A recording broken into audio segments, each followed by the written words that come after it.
Good morning student. हम पढ़ रहे थे क्लास 10 की साइंस, जिसमें अपने लेसन शुरू किया था अपन ने जीव जनन कैसे करते हैं। ठीक है, जिसमें अपन ने अलैंगिक जनन की अपन चर्चा कर रहे थे। अलैंगिक जनन में अपन ने देखिए खंडन, विखंडन, बहुखंडन, विखंडन, मुकुलन के बारे में पढ़ा और लास्ट में अपन ने कायिक प्रवर्धन विधि पढ़ी थी। ठीक है, कायिक प्रवर्धन विधि पढ़ी थी अपन। कायिक प्रवर्धन में देखिए परसम, पर्तन, कलम, रोपण, इनसे क्या करते हैं अपन, इन तरीकों से कायिक प्रवर्धन करते हैं। ठीक है, जैसे एग्जाम्पल लिया था अपन ने आलू की आंख का। ठीक है, जिस आलू के कहीं कहीं से कुछ कलिकाएं निकली हुई होती हैं, उनको अपन तो जड़ें निकली होती हैं, उनको अपन अगर उन आलू को जमीन में बो देते हैं तो वो भी एक नए पौधे का निर्माण करते हैं। इसी तरह ब्रायोफिल्म की जो पत्ती होती हैं, जिसे पत्थर चट्टा कहते हैं, पत्थर चट्टा या ब्रायोफिल्म की पत्तियों पर कई सारी कलिकाएं निकली होती हैं। जब वह पत्ती पेड़ से अलग होकर जमीन में गिर जाती हैं और उसके ऊपर मिट्टी आ जाती है और उसको आवश्यक अनुकूल परिस्थिति मिल जाती है, पोषक तत्व मिल जाते हैं, तो वो भी एक नए पौधे का निर्माण करते हैं। अब है बीजाणु समासंग, पांचवा अलैंगिक, तो छठा अलैंगिक जनन की जो विधि है वो है बीजाणु समासंग।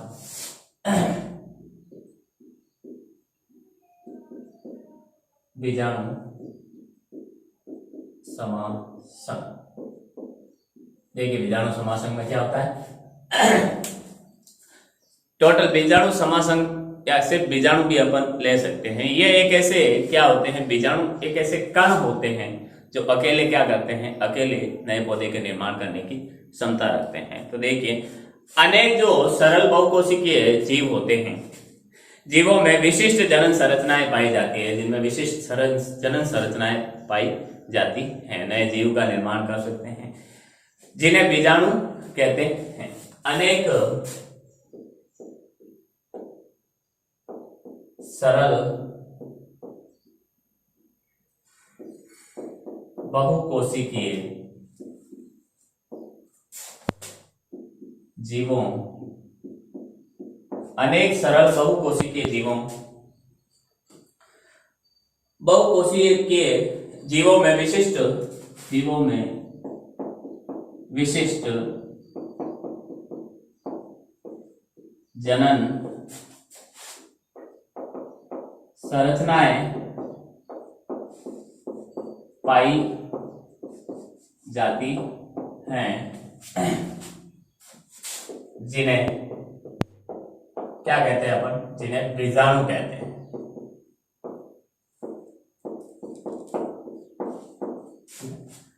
बीजाणु कहते हैं, ये विशिष्ट जनन संरचनाएं होती हैं जो क्या करती हैं, जनन क्रिया द्वारा नए जीव का निर्माण करती हैं। राइजोपस में बीजाणु होते हैं, वो बीजाणु धानियों में पाए जाते हैं। राइजोपस में बीजाणु धानियों में पाए जाते हैं। राइजोपस एक जीव का नाम है, जिसपे राइजोपस में बीजाणु कहां पाए जाते हैं, बीजाणु धानियों में पाए जाते हैं। राइजोपस में बीजाणु धानियों में पाए जाते हैं। ठीक है, ये बीजाणु वृद्धि करके क्या करते हैं, नए जीव का निर्माण करते हैं। ये बीजाणु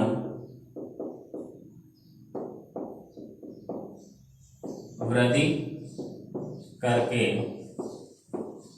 नए जीव का निर्माण करते हैं। नए जीव का क्या करते हैं, निर्माण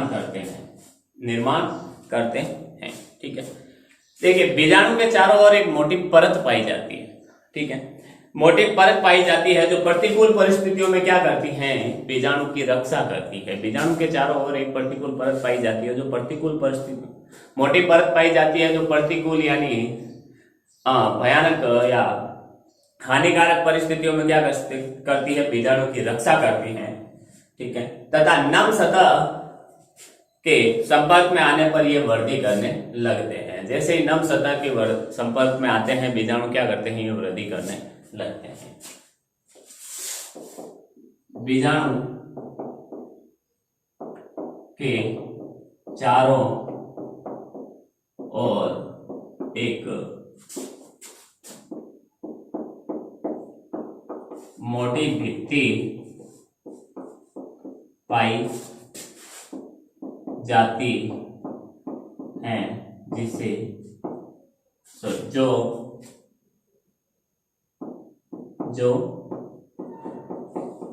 प्रतिकूल परिस्थितियों में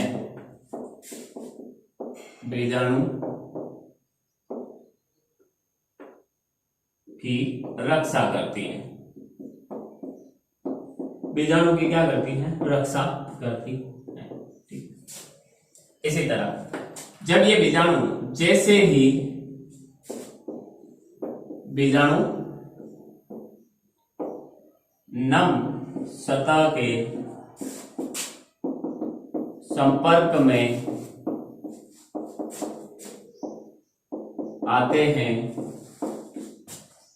ये वृद्धि करने लग जाते हैं, वृद्धि करने लगते हैं। ठीक है, जैसे आपने ब्रेड देखी होगी, ब्रेड काफी दिन तक पड़ी रहे अगर, तो उस पर एक सफेद सफेद सी परत आ जाती है। अब वो कहां से होती है? जब उस सफेद सी परत को उठा के अपन माइक्रोस्कोप में, सूक्ष्मदर्शी में देखते हैं, तो उसमें कई सारी ऐसी बीजाणुधारियां हमें दिखाई देती है और उसमें कई सारे बीजाणु होते हैं। ठीक है, देखिए, तो ये तो थी हमारे अलैंगिक जनन की जो कुछ विधियां अपन ने पढ़ी हैं, कैसे हो सकता है। अब लैंगिक जनन की अगर अपन चर्चा करें, ठीक है, लैंगिक जनन,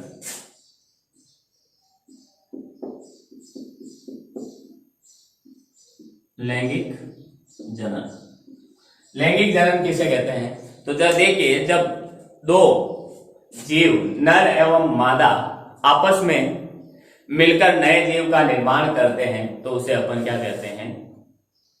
उसे अपन लैंगिक जनन कहते हैं। तो देखिए, जब दो जीव जिसमें एक नर और मादा क्या करते हैं? आपस में मिलकर नए जीव का निर्माण करते हैं, दोनों मिलकर नए जीव का निर्माण करते हैं, उसे अपन लैंगिक जनन कहते हैं।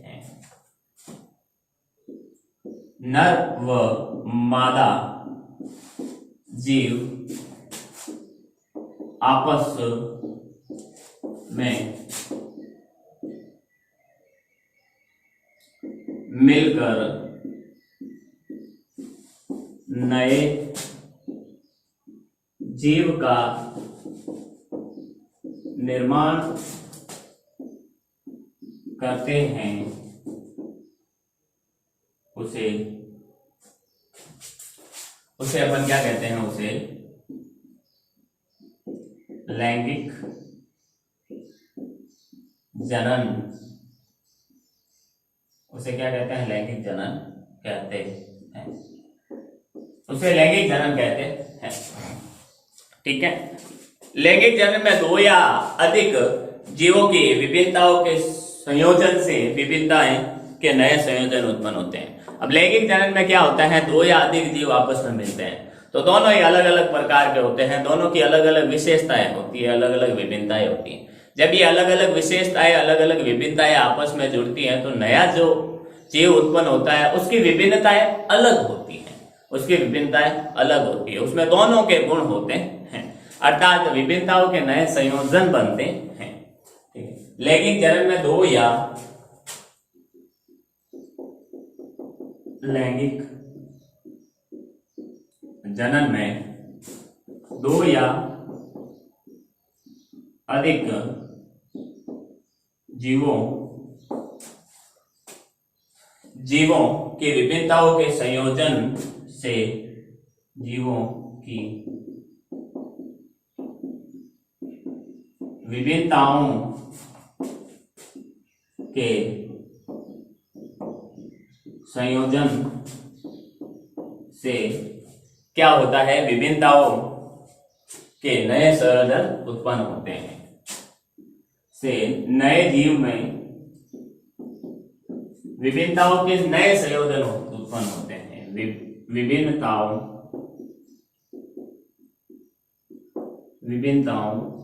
के नए संयोजन उत्पन्न होते हैं, नए संयोजन उत्पन्न होते हैं, विभिन्नताओं के नए संयोजन उत्पन्न होते हैं। ठीक है, स्क्रीनशॉट ले आप इसका। आगे देखें, लैंगिक जनन में जो भाग लेने वाले जनन कोशिकाओं में गुणसूत्रों की संख्या आदि होती है तथा डीएनए की मात्रा भी क्या होती है, आदि होती है। अब लैंगिक जनन में जो पूरा जीव भाग लेता है उसमें जैसे मानव में होता है तो नर से शुक्राणु, मादा से अंडाणु आता है। ठीक है, वैसे ही पादपों में क्या होता है, जो मादा होती है, मादा पुष्प होता है, उसमें मादा पुष्प से तो क्या आता है, अंड कोशिका होती है, और नर पुष्प से क्या होता है, पुंकेसर से क्या आती है, परागकण या नर युग्मक आते हैं। ठीक है, तो लैंगिक जनन में जो ये भाग लेने वाली जनन कोशिकाएं होती है, जैसे शुक्राणु, अंडाणु, परागकण और अंड कोशिका, ठीक है, इनमें क्या होती है, गुणसूत्रों की संख्या तथा डीएनए की संख्या क्या होती है, आदि होती है। गुणसूत्रों की संख्या भी आदि होती है और डीएनए की मात्रा आदि होती है। तो लैंगिक जनन में भाग लेने वाली लैंगिक जनन में भाग लेने वाली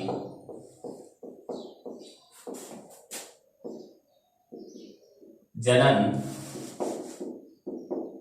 कोशिकाओं में गुणसूत्रों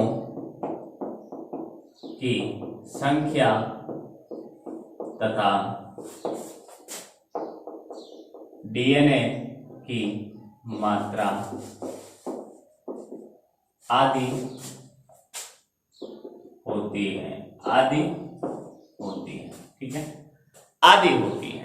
डीएनए की संख्या, सॉरी, गुणसूत्रों की संख्या और डीएनए की मात्रा क्या होती है, आदि होती है। आगे देखिए, दो भिन्न जीव होते हैं कि ये युग्मक कोशिकाएं लैंगिक जनन में युग्मन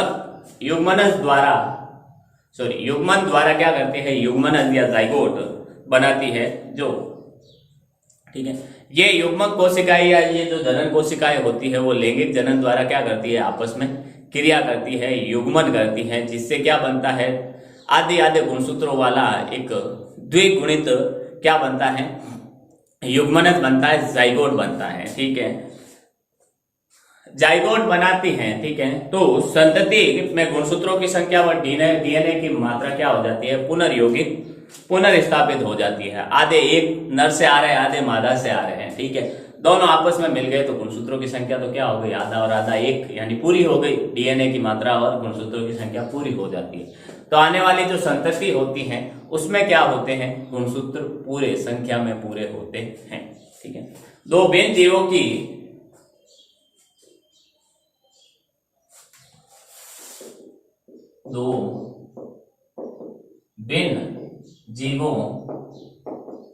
के ये युग्मक, दो भिन्न जीवों के ये युग्मक कोशिकाएं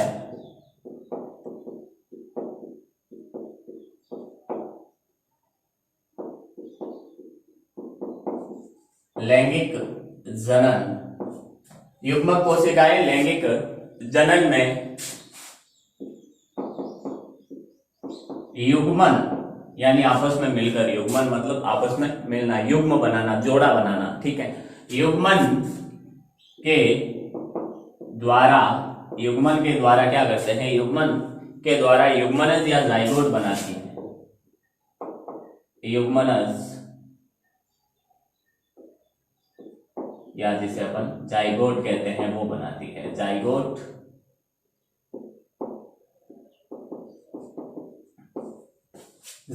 बनाती है। तो संतति उत्पन्न होती है, युग्मनज होता है।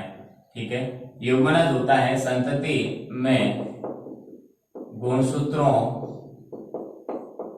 की संख्या तथा डीएनए की मात्रा पुनर्स्थापित हो जाती है, पुनर्स्थापित हो जाती है। ठीक है, पुनर्स्थापित हो जाती है। अब देखिए आगे, जो दो जनन कोशिकाओं में एक अपेक्षाकृत तो क्या होती है, आकार में बड़ी होती है। ठीक है, अब दो जनन कोशिकाएं नर एवं मादा वाली आ रही हैं, तो जो दो जनन कोशिकाएं होती है उसमें एक तो आकार में बड़ी होती है। ठीक है, तथा उसमें भोजन का भंडार होता है। उसमें क्या होता है, भोजन होता है। ठीक है, जिसे अपन मादा युग्मक कहते हैं। मादा युग्मक क्या होती है, आकार में बड़ी होती है और उसमें भोजन का भंडार होता है, पोषण होता है। ठीक है, और जो नर युग्मक होता है वो आकार में क्या होता है, छोटा होता है, लेकिन होता गतिशील है, बहुत अधिक गतिशील होता है, जिसे नर युग्मक कहते हैं। दो जनन कोशिकाओं में दो जनन कोशिकाओं में एक अपेक्षाकृत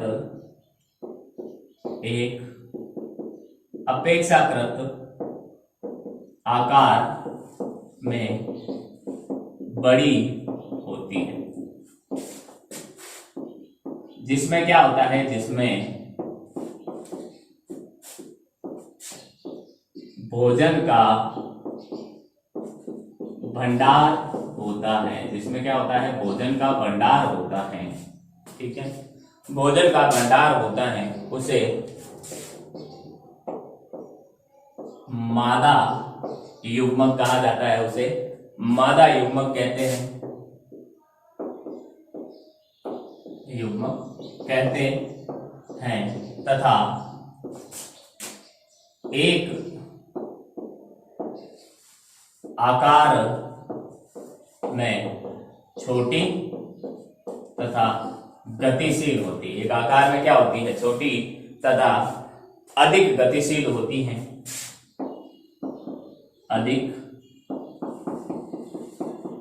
गतिशील होती हैं, जिसे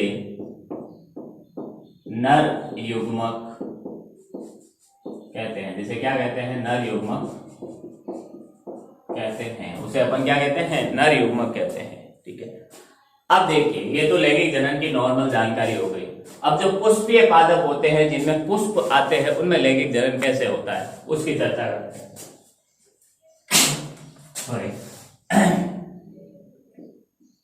पुष्पीय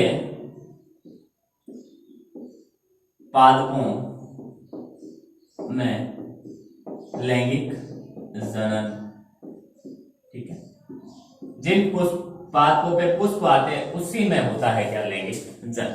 तो देखिए, जो आवृत बीजी एंजियोस्पर्म के जननांग कहाँ उपस्थित होते हैं, पुष्प में अवस्थित होते हैं। आवर्त बीजी एक वर्ग।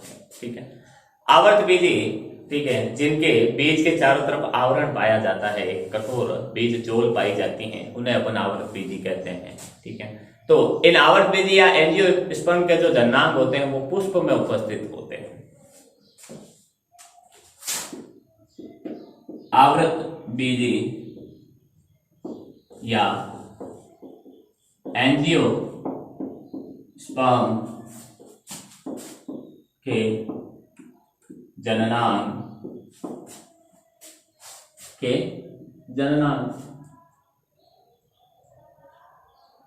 पुष्प, जननांग कहाँ होते हैं, पुष्प में स्थित होते हैं, पुष्प में स्थित होते हैं। ठीक है, आवर्त बीजी पादपों के जननांग पुष्प में स्थित होते हैं। फिर देखिए, अब पुष्प में स्त्री केसर और पुंकेसर पाए जाते हैं, जो पुष्प के जनन भाग होते हैं। ठीक है, जिनमें जनन कोशिकाएं होती है। पुंकेसर और स्त्री केसर पुष्प में पाए जाते हैं, जो पौधे के जनन भाग होते हैं, और इन पुंकेसर और स्त्री केसर में जनन कोशिकाएं होती हैं। ठीक है,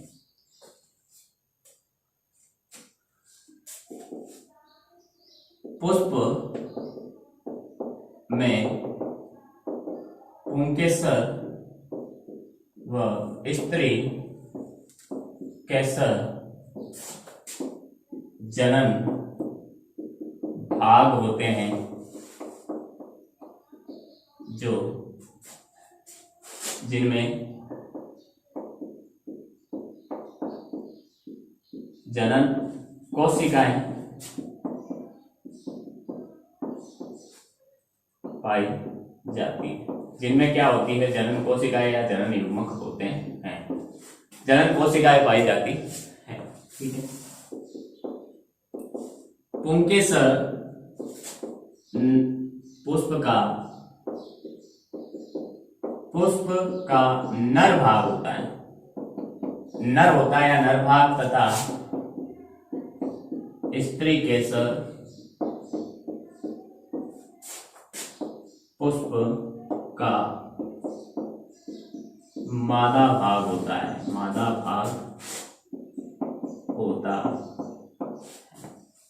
मादा भाग होता है, ठीक है।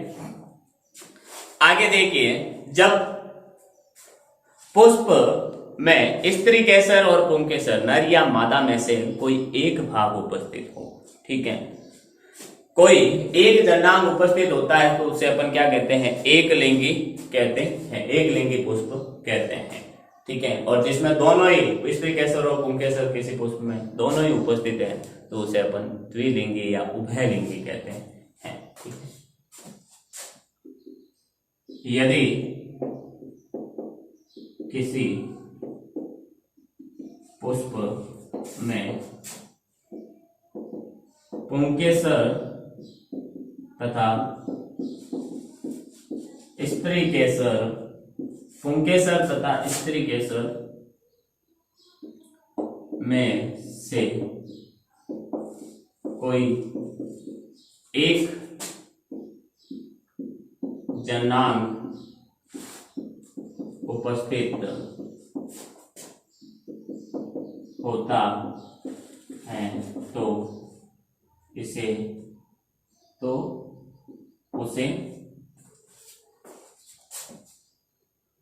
उसे अपन क्या कहते हैं, उसे एक लिंगी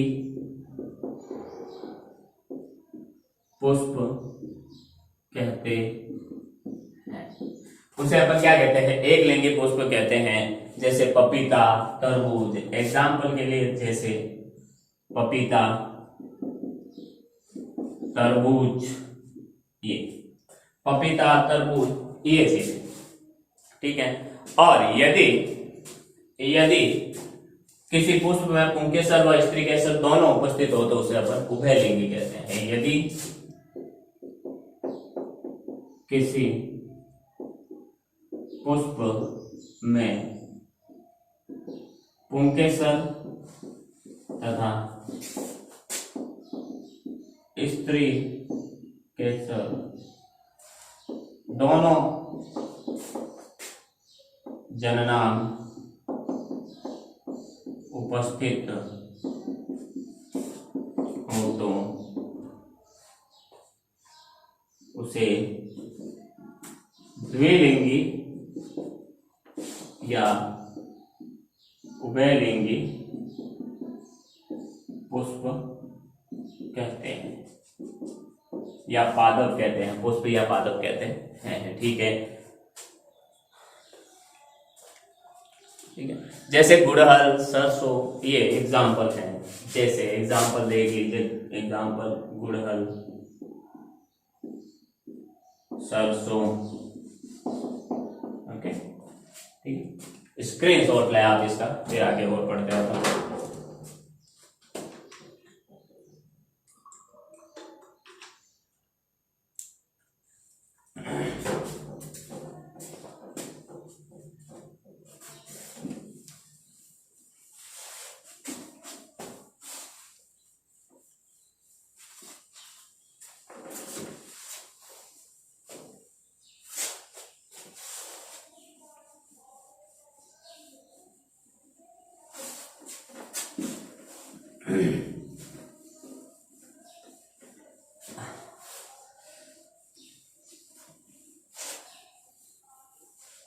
चलिए,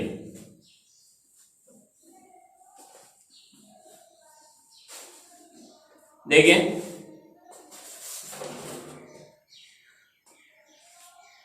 अब पुंकेसर क्या होता है, नर जननांग है जो क्या करता है, पराग कण बनाता है, और स्त्री केसर पुष्प का मादा जननांग होता है। पुंकेसर पुंकेसर नर जननांग है जो परागकण बनाता है तथा स्त्री केसर मादा जननांग है जो अंड कोशिका बनाता है। अंड कोशिका या मादा युग्मक बनाता है। ठीक है, देखिए स्त्री केसर के 3 भाग होते हैं। स्त्री केसर 3 भागों से बना हुआ होता है। सबसे ऊपर होता है वर्तिकाग्र, ठीक है, जो फैला हुआ भाग होता है। सबसे नीचे होता है अंडाशय, जिसके अंदर बीजांड होता है और उस बीजांड के अंदर अंड कोशिका होती है। और वर्तिकाग्र और बीजांड को जोड़ने वाली एक लंबी संकरी नलिका टाइप होता है, वो होता है वर्तिकाग्र और अंडाशय को जोड़ने वाला जो एक लंबी संकरी नलिका टाइप नली होती है, वो कहलाती है हमारी वर्तिका कहलाती है। ठीक है, स्त्री केसर 3 भागों से बना होता है। स्त्री केसर 3 भागों से बना होता है। स्त्री केसर 3 भागों से बना होता है। ठीक है, जिसमें सबसे पहले देखिए आधार भाग। आधार भाग फूला हुआ होता है। आधार भाग पर फूला हुआ, आधार भाग पर तो क्या होता है, ये फूला भाग, फूला और उभरा भाग अंडाशय होता है।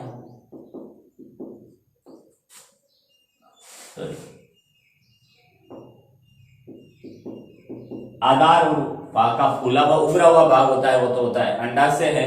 मध्य में लंबी वर्तिका होती है। मध्य में लंबी वर्तिका होती है। मध्य में तो क्या होती है, लंबी वर्तिका होती है। ठीक है, तथा शेष भाग वर्तिकाग्र होता है, जो चिपचिपा होता है, जो चिपचिपा होता है, तथा शेष भाग वर्तिकाग्र होता है, जो प्राय क्या होता है, चिपचिपा, जो प्राय चिपचिपा होता है, जो चिपचिपा होता है। ठीक है, अंडाशय में क्या होते हैं, बीजांड होते हैं। अंडाशय में बीजांड होते हैं तथा प्रत्येक बीजांड में क्या होती है, एक अंड कोशिका होती है। अंडाशय में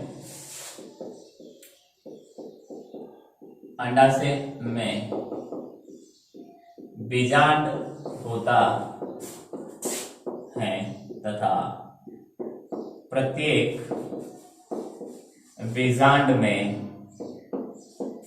एक मादा युग्मक,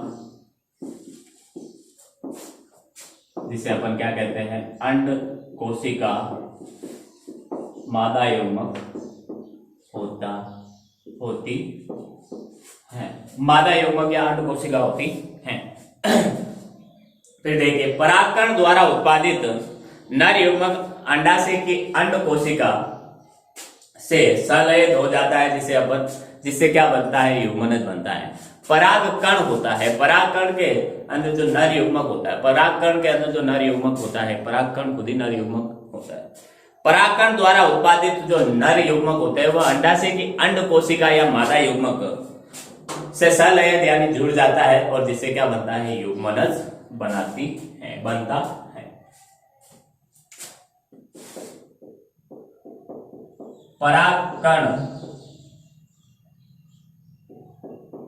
परागकण का नर युग्मक बीजांड के बीजांड की अंड कोशिका मादा युग्मक से संलयित हो जाता है, से संलयित हो जाता है, जिससे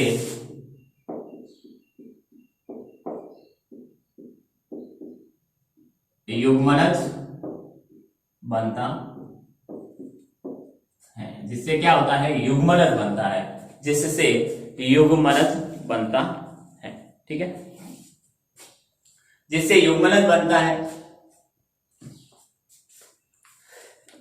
आगे देखिए, परागकणों का पुंकेसर से वर्तिकाग्र तक पहुंचना क्या कहलाता है? स्थानांतरण परागगण कहलाता है।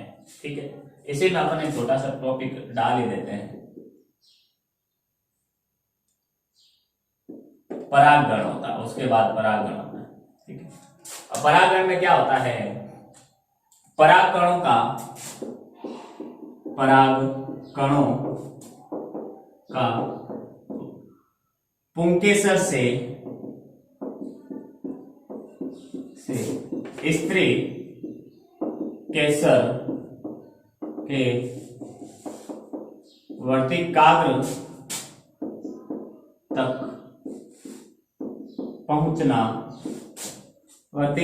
पहुंचना परागगण कहलाता है। ठीक है, ये परागगण दो प्रकार का होता है, एक तो स्वपरागण और एक परपरागण।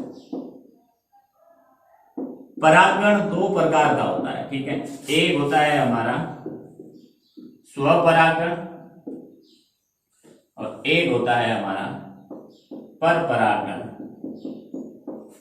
स्वपरागण और परपरागण। स्वपरागण में क्या होता है? इसमें परागकण का स्थानांतरण उसी पुष्प के वर्तिकाग्र पर होता है। इसमें परागकण का स्थानांतरण उसी पुष्प के वर्तिकाग्र पर बिना किसी की सहायता या माध्यम से होता है। अर्थात किसी की जरूरत नहीं होती है, उसी पुष्प के पुंकेसर से उसी पुष्प के स्त्री केसर पर अपने आप वर्तिकाग्र पर पहुंच जाता है। पर परागण में क्या होता है? इसमें एक पुष्प का परागकण का स्थानांतरण दूसरे पुष्प के वर्तिकाग्र पर होता है। इसमें एक पुष्प के परागकण का स्थानांतरण दूसरे पुष्प के वर्तिकाग्र तक होता है। तक नहीं, पर होता है, पर होता है। ठीक है, यह स्थानांतरण वायु जल कीट द्वारा होता है। यह स्थानांतरण वायु जल कीट द्वारा होता है। यानी वायु में उड़कर परागकण चले जाते हैं, जल में तैर कर चले जाते हैं, कीट मकोड़े भंवरे इनके चिपक कर चले जाते हैं। स्क्रीनशॉट। इसके आगे पुष्पों में लैंगिक जनन अपन आने वाली क्लास में कंटिन्यू करेंगे, सारी रखेंगे। उम्मीद करता हूं जो भी अपन ने आज पढ़ा वो आपको समझ में आया होगा। ठीक है, इसके बाद अपन आने वाली क्लास में पुष्पीय पौधों में जो जनन होता है उसको कंप्लीट करेंगे और मानव में जनन पढ़ेंगे। उम्मीद करता हूं जो भी पढ़ा है वो आपको समझ में आया होगा। मिलते हैं अगली क्लास में, तब तक के लिए ऑल द बेस्ट। घर में रहिए, सेफ रहिए, सुरक्षित रहिए। Thank you.